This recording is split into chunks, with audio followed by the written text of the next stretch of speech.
ఇప్పుడు కుట్ర రాజకీయాలు జరుగుతున్నాయి. అందరూ అప్రమత్తంగా ఉండాలి. 2019లో సొంత బాబాయిని లేపేసింది Jaganmohan Reddy. First heart attack అన్నారు.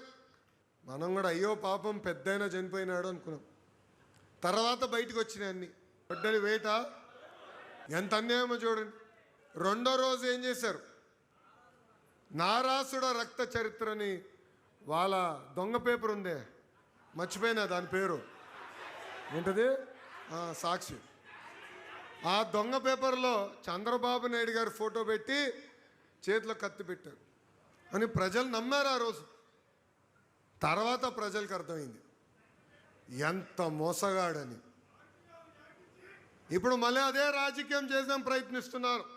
మన దేవుడి గడపలో మతాల మధ్య చిచ్చు పెట్టడానికి ప్రయత్నిస్తున్నారు.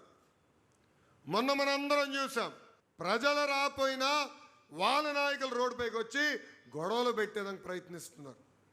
అందుకే మనం అప్రమత్తంగా ఉండాలా, ప్రజల్లో చైతన్యం తీసుకురాలా.